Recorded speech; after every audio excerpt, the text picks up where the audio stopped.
Anita yang baru saja melakukan operasi mengintip ruang operasi di sebelahnya. Di mana dia tahu jika saat ini Aisyah sedang dioperasi di sana. Di dalam sana dia melihat bagaimana Alfian dengan setia menemaninya. Senantiasa berada di sampingnya sambil memegang tangan sang istri.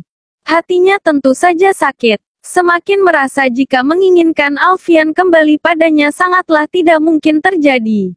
Rasa-rasanya sekuat apapun dia mencoba maka ikatan cinta di antara mereka justru akan semakin tak terpisahkan. Padahal beragam cara telah dia lakukan. Baik itu berbohong bahkan merendahkan diri. Namun rupanya justru dia hanya mempermalukan dirinya sendiri. Merendahkan harkat martabatnya sebagai seorang wanita. Mengemis cinta seakan dirinya sudah tak ada harga. Anita merasa jika kini saatnya dirinya untuk menyerah. Alfian tak mungkin lagi bersamanya. Dia sudah kalah. Dan sudah harus mengalah. 5 tahun kebersamaan mereka ternyata tak berarti apa-apa. Bagi Alfian bahkan kini dirinya tak lebih dari sampah. Anita yang termenung dibuat kaget ketika seorang perawat membuka pintu. Dia lalu melihat Aisyah yang baru melakukan operasi akan dibawa keluar. Alfian lewat tepat di depannya. Masih dengan memegang tangan istrinya.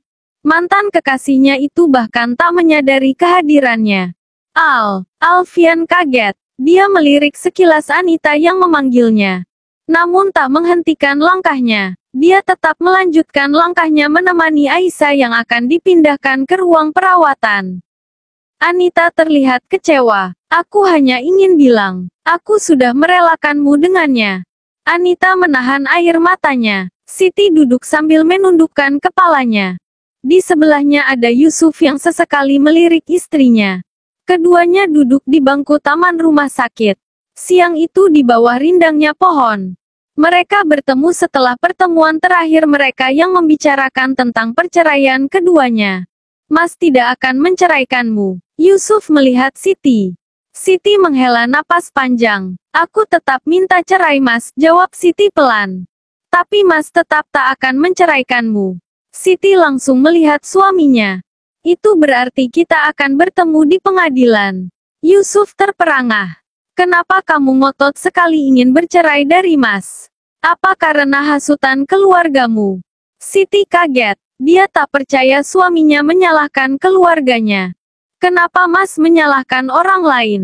Mas masih tidak menyadari kesalahan mas. Tanya Siti tak percaya. Tapi memang seperti itu kan?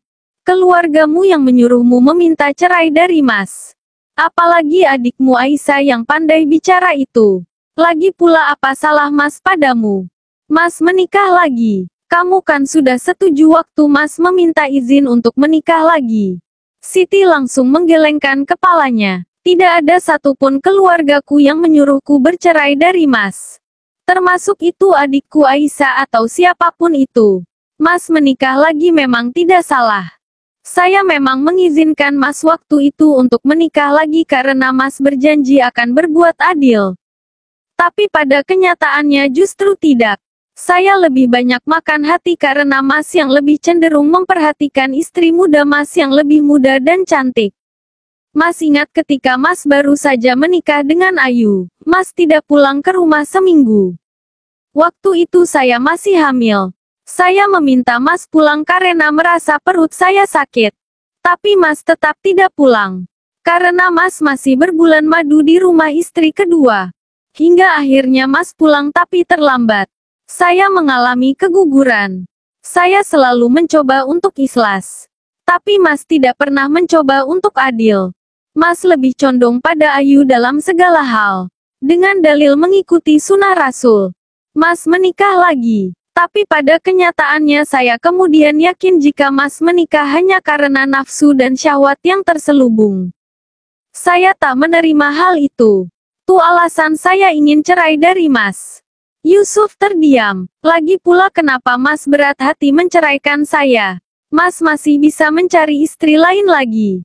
Saya yakin jika Ayu pasti bersedia jika mas menikah lagi. Lanjut Siti lagi. Yusuf melirik Siti. Pokoknya mas tidak akan menceraikanmu. Siti berdiri. Baiklah kalau begitu. Saya akan mengajukan gugatan ke pengadilan. Yusuf ikut berdiri. Siti, Mas mencintaimu. Mas mengakui semua kesalahan Mas padamu. Mas janji akan memperbaiki semuanya. Maafkan Mas. Allah saja Maha Pemberi maaf. Ucap Yusuf dengan bersungguh-sungguh. Siti tampak tak menghiraukan. Dia tetap berjalan meninggalkan suaminya. Kemana Kak Siti Umi? Tanya Aisyah heran karena semenjak dia sadar dia belum melihat kakaknya. Umi tampak bingung menjawab, sambil melipat mukena karena baru saja melaksanakan salat asyar.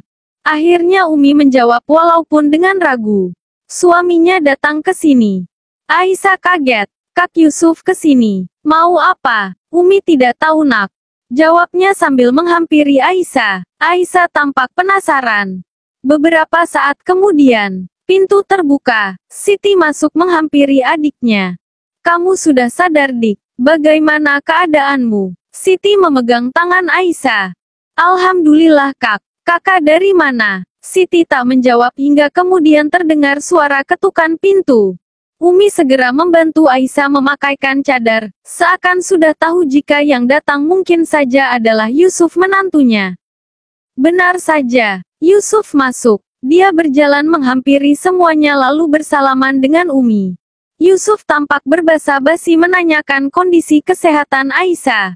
Mana istri kedua kakak? Apa tidak ikut? Tanya Aisyah tiba-tiba. Tidak, jawabnya cepat dengan risih. Dia tak nyaman dengan pertanyaan Aisyah yang sebenarnya dia tahu hanya ingin menggodanya saja.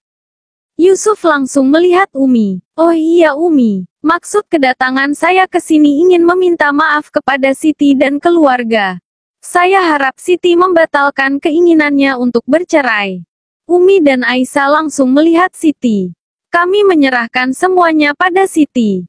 Siti menunduk. Saya menyadari semua kesalahan saya. Saya berjanji akan memperbaiki sikap pada kedua istri saya. Umi melihat Siti. Bagaimana nak? Siti tetap mau berpisah Umi. Jawabnya pelan. Yusuf terlihat kecewa. Kamu benar-benar tidak akan memberi Mas kesempatan kedua. Maaf Mas. Siti menggelengkan kepalanya. Padahal Mas sudah janji akan berubah. Kenapa kamu tetap bersikeras? Semuanya terdiam hingga Alfian masuk ke dalam ruangan. Alfian heran melihat Yusuf berada di sana. Ditambah wajahnya yang tampak kesal. Alfian berjalan menghampiri istrinya. Umi tolong nasihati Siti agar membatalkan niatnya untuk bercerai. Saya berjanji tak akan menyakiti hatinya lagi. Ucap Yusuf memohon. Siti sudah cukup dewasa mengambil keputusan untuk hidupnya sendiri. Jawab Umi melihat Siti. Umi akan dukung apapun keputusannya. Yusuf melihat Aisyah. Aisyah, tolong bicara pada kakakmu. Kakak janji akan berubah. Yusuf meminta tolong juga pada Aisyah. Maaf, tapi mungkin Kak Siti terlalu sakit hati sehingga kakakku sulit untuk menerima kakak kembali. Aisyah bersuara, karena sebenarnya seorang istri butuh perhatian bukan diabaikan sesuka hati. Seorang istri butuh dilindungi bukan disakiti tak henti-henti. Seorang istri butuh dibimbing dengan nurani, bukan dikuasai oleh ambisi pribadi.